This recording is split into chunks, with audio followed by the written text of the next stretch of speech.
মিউজিক্যালে কারসাজি। আজকে রিহার্সালটা কিন্তু ভালো হয়েছে। হ্যাঁ, চিকু ফাইনালি নিজের ডায়লগগুলো না ভুলে একটানা অভিনয়টা করতে পেরেছে। আগের দিনও আমার ডায়লগগুলো মনে ছিল, শুধু আগে পরে হয়ে গেছিল মাত্র। হ্যাঁ রে হ্যাঁ, 5 মিনিট স্টেজে ব্ল্যাঙ্ক দাঁড়িয়েছিলি। পুকাই পাশ থেকে ডায়লগ বলে বলে দিচ্ছিল, তারপরও বলতে পারছিলিস না। আর এখন বলছে ডায়লগ নাকি আগে পরে হয়ে গিয়েছিল।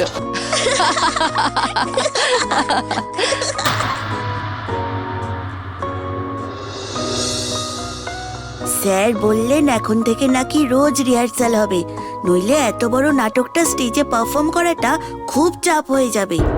আমার তো ভেবেই বেশ টেনশন হচ্ছে। কি গো তোজো দাদা, তুমি কিছু বলো।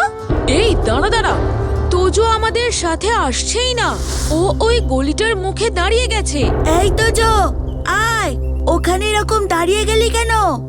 তোরা এদিকে আয়, একটা জিনিস দেখাবো। তোজো দাদা, তুমি এইভাবে দাঁড়িয়ে গেলে কেন? কি দেখছো? হলুদ রঙের বাড়িটা দেখতে পাচ্ছিস? হ্যাঁ পাচ্ছি।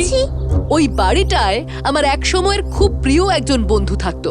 আসলে গিটারের ক্লাসে ওর সাথে আমার পরিচয় হয়েছিল, তারপর আমরা খুব ভালো বন্ধু হয়ে গেছিলাম। তারপর তোজো, তুই এরকম পাস্ট টেন্সে কথা বলছিস কেন? 6 মাস ক্লাস করার পর ও ক্লাস করা বন্ধ করে দেয়। ওর একটা ফোন নাম্বার ছিল বটে, কিন্তু কিছুদিন পর ফোন নাম্বারও পাল্টে যায়। আমার সাথে আর যোগাযোগ হয়নি। তারপর গিটারের ক্লাসে গেলে ওর কথা খুব মনে পড়তো। এই জন্য কিছুদিন পর আমিও গিটারের ক্লাসে যাওয়া বন্ধ করে দিই। তোমার ওই বন্ধুর নাম কি তোজো দাদা? ওর নাম বেদ। আজ এতদিন পর তুমি যখন বেদ দাদার বাড়ির সামনে দিয়ে যাচ্ছ, তাহলে একবার দেখা করেই আসো না। হ্যাঁ, তিন্নি একদম ঠিক কথা বলেছে। তুই গিয়ে একবার দেখা করে আয়। শুধু তুই কেন, চল আমরাও যাই। কি জানি ওরা ওই বাড়িতে আজও থাকে কিনা, হতেই তো পারে ফোন নাম্বারের মতো বাড়িও পাল্টে ফেলেছে। আরে, এখান থেকে এত অনুমান না করে চল না, একবার কলিং দিয়ে দেখি। যদি না থাকে তাহলে বাড়ি চলে যাব। আচ্ছা বেশ, তোরা যখন বলছিস তাহলে চল। তোমরা কারা? কাকে চাই? বেদ বটব্যাল কি এই বাড়িতেই থাকে? হ্যাঁ, কিন্তু তোমরা কারা? আমি ওর পুরনো দিনের বন্ধু। আমার নাম তোজো। বেদের সাথে বহু মাস কোনো যোগাযোগ নেই। আজ বেদের বাড়ির সামনে দিয়ে যাচ্ছিলাম, তাই মনে হলো যদি একবার ওর সাথে দেখা করা যায়। ও, তোমরা বেদের বন্ধু? এসো এসো বাবা, ভেতরে এসো। আমি বেদের মা। আরে তোজো, তুই? তোর সাথে যে আজকে এভাবে দেখা হয়ে যাবে সেটা আমি স্বপ্নেও ভাবতে পারিনি। সত্যি বন্ধু, আজ কতদিন পর তোর সাথে দেখা হলো। কি ভালোই যে লাগছে বলে বোঝাতে পারবো না। আচ্ছা বেদ, তোর সাথে পরিচয় করিয়ে দি। এরা আমার বন্ধু। ওর নাম পুকাই, ওর নাম চিকু, আর ওর নাম তিন্নি। তোদের আলাদা করে পরিচয়ের দরকার পড়ে না। তোদের কে না চেনে? তোরা এক একজন জিনিয়াস। খবরের কাগজে তোদের সম্পর্কে অনেক লেখা পড়েছি, আর ওই লেখাগুলো পড়ার সময় আমার গর্বে বুক ভরে ওঠে। আমি ওই কাগজগুলো কেটে কেটে রেখেও দিয়েছি। এই না হলে বন্ধু? বল তাহলে, কেমন আছিস? গিটার প্র্যাকটিস হচ্ছে? না রে ভাই, গিটারের সঙ্গে আর কোনো সম্পর্ক নেই। কেন? বাবা যতদিন এখানে ছিলেন ততদিন আমার গিটারের প্র্যাকটিস ছিল। তারপরে বাবা ভোপালে ট্রান্সফার হওয়ার পর আমার আর গিটার বাজানো হয় না। এই বেদ, তোর ময়নাটা কেমন আছে? এই জানিস তিন্নি, বেদের প্রাণ হলো ওই ময়না পাখি। গিটারের ক্লাসে 2 ঘন্টা ওই ময়নাকে ছেড়ে ছেলে থাকতেই পারতো না।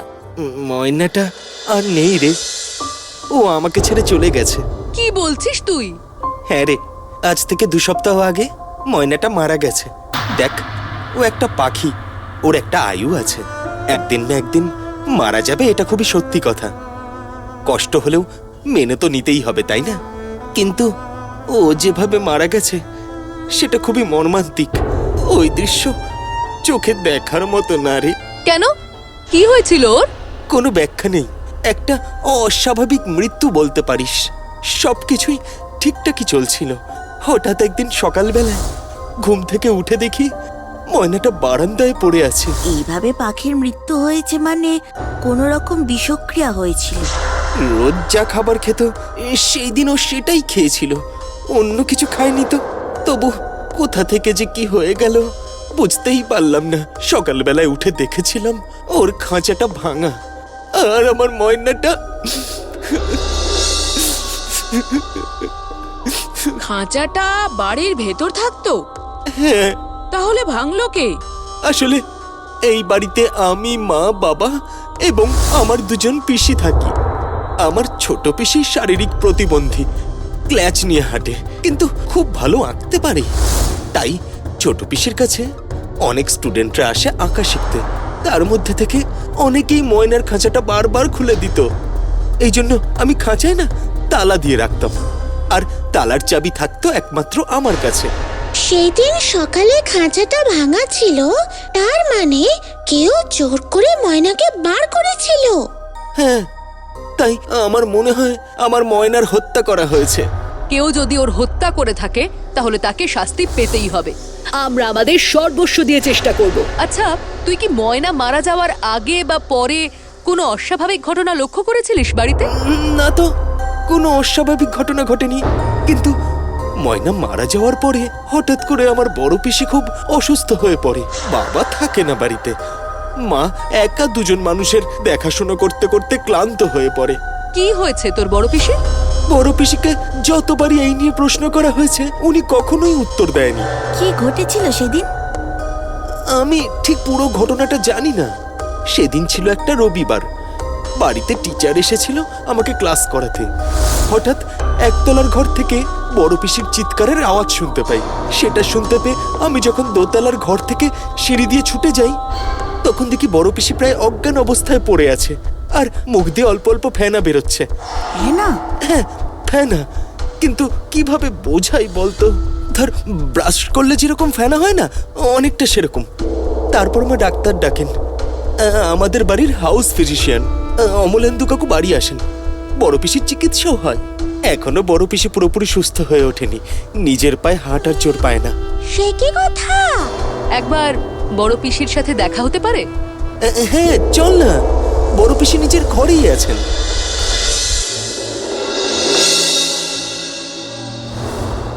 বড় পিসি, বড় পিসি, দেখো তোমার সঙ্গে কারা দেখা করতে এসেছে।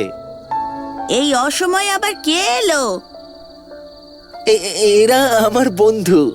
তোর বন্ধুদের আমার সাথে দেখা করতে আসার কি আছে?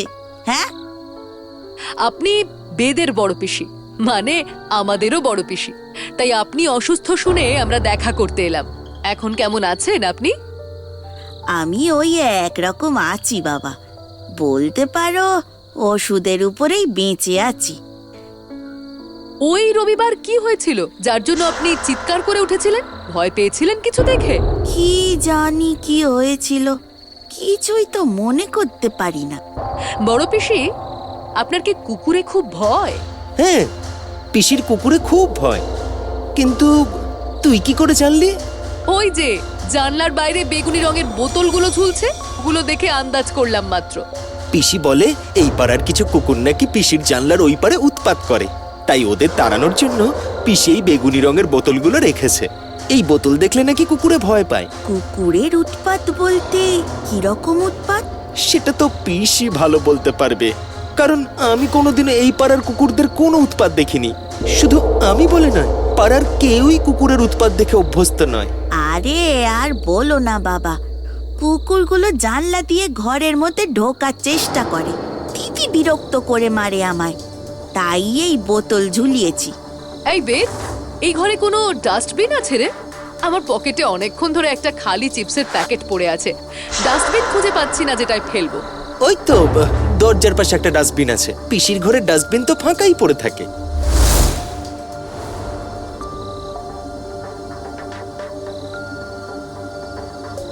ঠিক আছে বেদ, আজ তাহলে আসছি, আবার আসবো। তোর সাথে আমার বাকি কথা পরে হবে। আচ্ছা, তোর উপরে অনেক আশা আছে রে আমার। একটু বলবি আমরা কোন দিকে যাচ্ছি? আমরা যাচ্ছি ডক্টর অমলেন্দু রায়চৌধুরীর চেম্বারে। কেন, কার শরীর খারাপ হলো? হয়েছে একজনের। বড় পিসির শরীর খারাপ নিয়ে ইনভেস্টিগেশন করতে যাচ্ছিস? তোর মাথাটা এত মোটা হয়ে গেল কবে থেকে রে পুকাই? আসলে সকাল থেকে নাওয়া খাওয়া কিছুই হয়নি তো, তাই মাথাটা একেবারে ক্লিক করেনি। হঠাৎ ডাক্তারের কাছে কেন? তোর কি কোনো সন্দেহ আছে? না না, ওনার অসুখটা কি সেটা বুঝতে এলাম। কেন এতদিন ওষুধ খেয়েও উনি সুস্থ হয়ে উঠছেন না? চেম্বারটা তো বেশ বড়, কিন্তু এই মুহূর্তে মনে হচ্ছে রোগীর সংখ্যা কম। আরে ভালো তো, চট করে প্রশ্ন উত্তরটা সেরে ফেলতে পারবো।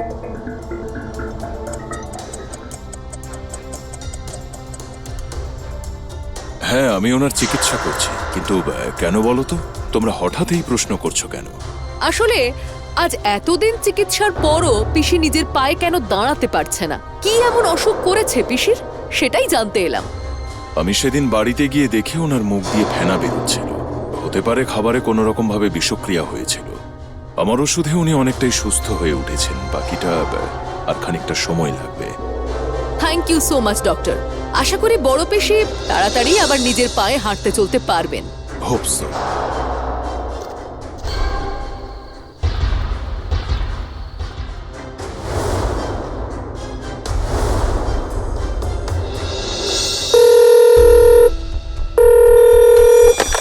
হ্যালো, আমি তোজো বলছি।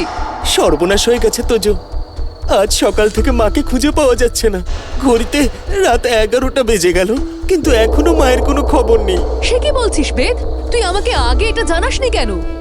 আমরা ভাবছিলাম মা হয়তো কোথাও গেছে, ঠিক চলে আসবে।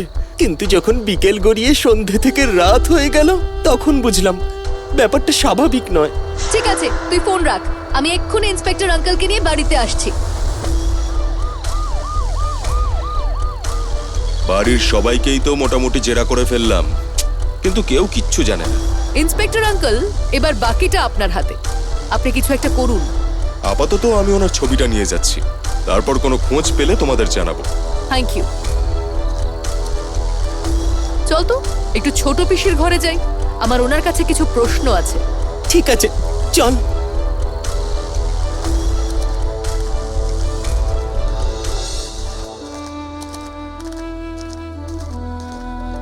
এসো এসো, আমি জানি তোমরাও পুলিশের মতোই জেরা করতে এসেছো। বলো, কি জানতে চাও? আমি শুধু একটা কথা জানতে চাই, সেটা হলো যে রবিবার আপনার বড় বোনের শরীর খারাপ হয়েছিল, আপনি ওনার ঠিক পাশের ঘরেই ছিলেন। তাহলে এই ঘর থেকে পাশের ঘরে যেতে অনেকটা সময় লেগে গেল কেন? দুতলার ঘর থেকে বেদ সিঁড়ি ভেঙে বড় পিসির ঘরে পৌঁছে গেল, অথচ আপনি পাশের ঘর থেকে পৌঁছতে পারলেন না। শোনো, রবিবার সকালে আমার ক্লাস চলছিল, অনেকজন স্টুডেন্টই ছিল। আমার স্টুডেন্টদের মধ্যে অনেকেই বড়দির ঘরে যায়, বড়দি ওদের চকলেট দেয়। সেই রকম সেই দিনও আমার এক স্টুডেন্ট আয়ুষ বড়দির ঘরে গিয়েছিল, কিন্তু তার কিছুক্ষণ পর আয়ুষ দৌড়ে ভয়ে কাঁপতে কাঁপতে এই ঘরে চলে আসে। আমি ওকে শান্ত করতে খুবই ব্যস্ত হয়ে পড়ি। এছাড়া তোমরা তো জানো আমার একটা পা ডিফেক্টিভ, আমি ক্ল্যাচ ছাড়া হাঁটতে পারি না, তাই আমার দেরি হওয়াটাই স্বাভাবিক। বুকাই, তুই ওদের নিয়ে বাড়ি যা, আমার যেতে দেরি হবে। এত রাতে আবার কোথায় যাবি তুই? ময়নার মৃত্যু, পিসির শরীর খারাপ আর বেদের মায়ের মিসিং হওয়া, এই তিনটি ঘটনা একে অপরের সাথে জড়িত, এটা আমার সন্দেহ। কিন্তু একটা অঙ্ক মিলছে না, সেটার জন্যই আজ আমার ফিরতে দেরি হবে। ঠিক আছে, সাবধানে থাকিস।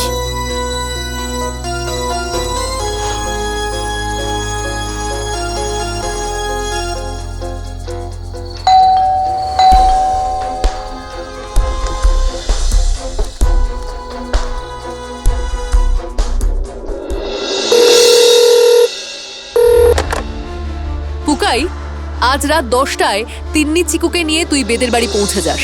রহস্যের সমাধান হয়ে গেছে? Yes boss.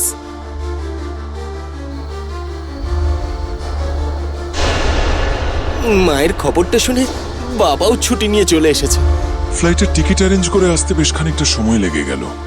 এয়ারপোর্ট থেকে সোজা থানায় গিয়েছিলাম, কিন্তু পুলিশ নাকি এখনো কোনো ক্লু পায়নি। আর কোনো চিন্তার বিষয় নেই, কেস সলভ হয়ে গেছে। কি বলছিস তুই তোজো? তুই জানিস মা কোথায়? বল না রে ভাই, বল না মা কোথায়? মা ঠিক আছে তো? কতদিন মাকে দেখি না।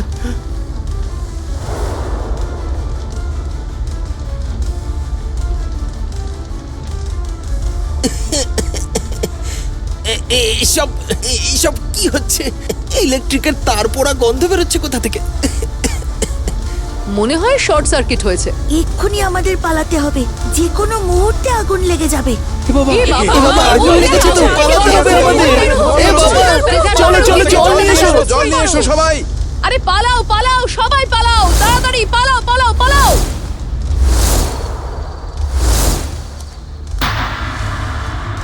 এই পঞ্চু, দেখ বাড়ির বাইরে এত পুলিশ কি করছে।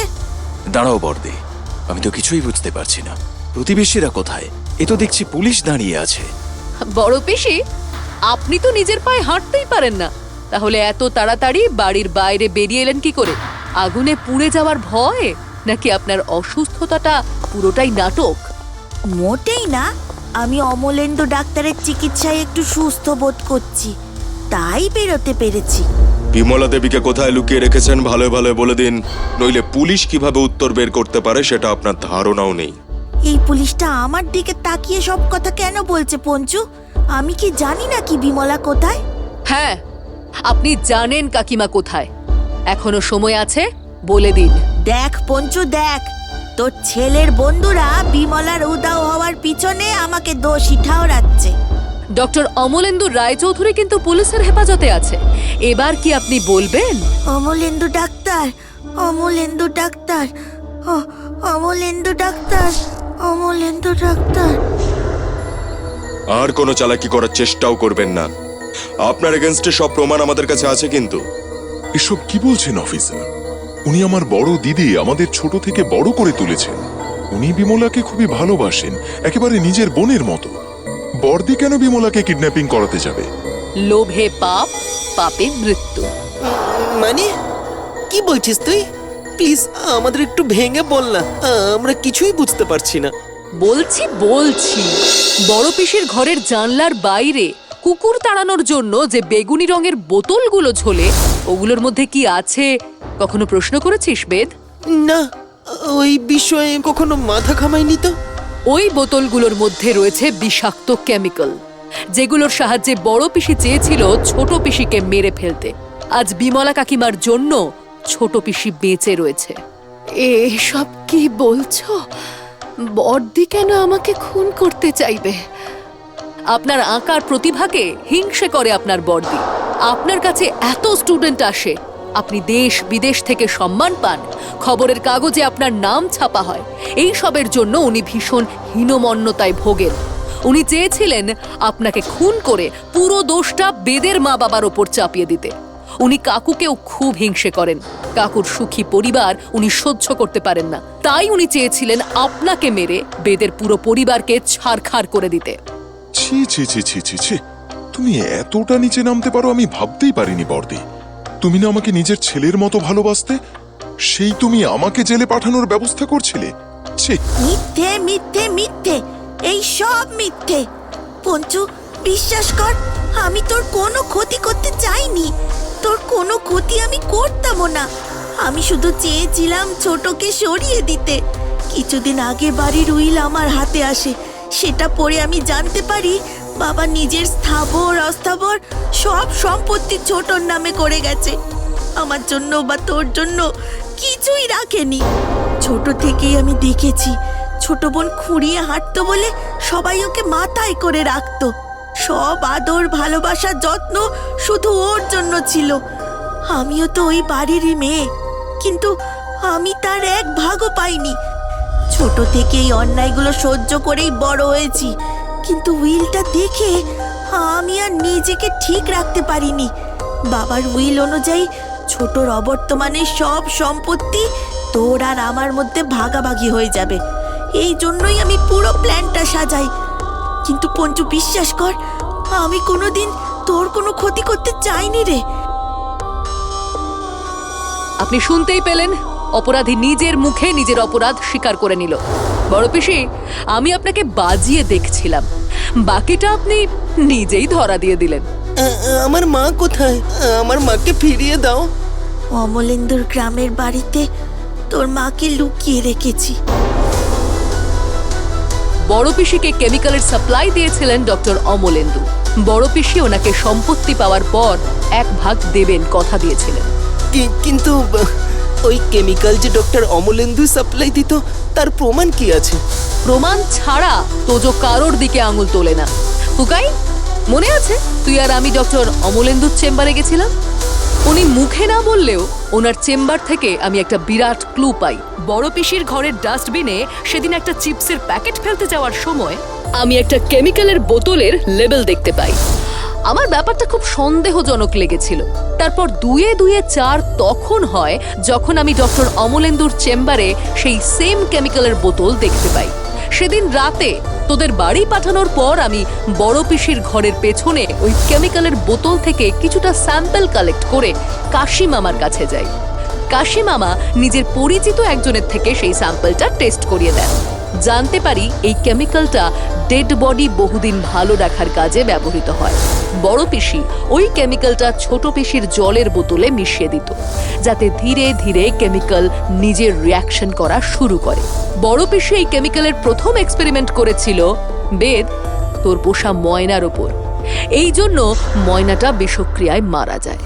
যে রবিবার বড় পিসি অসুস্থ হয়ে পড়ে, সেই রবিবার ছোট পিসির এক স্টুডেন্ট আয়ুষ বড় পিসির ঘরে চকলেট নিতে গিয়েছিল। কিন্তু গিয়ে দেখে বড় পিসি ওই কেমিক্যালের বোতল থেকে ছোট পিসির জলের বোতলে কিছু একটা মেশাচ্ছে, যেটা আয়ুষ দেখে ফেলায় বড় পিসি প্রচন্ড রেগে যায়। আয়ুষকে মুখ না খোলার হুমকি দেয় বড় পিসি। আয়ুষ নিজে আমাকে এই কথাটা জানিয়েছে। বড় পিসি, ঠিক বলছি তো? হ্যাঁ, আমার এই সব পরিকল্পনা জেনে ফেলেছিল বিমলা। তাই কাউকে কিছু জানানোর আগে বিমলাকে অমলেন্দুর গ্রামের বাড়িতে চালান করে দিই। আপনি সম্পত্তির লোভে যে নোংরা ষড়যন্ত্রটা করেছিলেন, এর ফল কিন্তু আপনাকে পেতেই হবে। আইন কোনোদিনও আপনাকে ক্ষমা করবে না।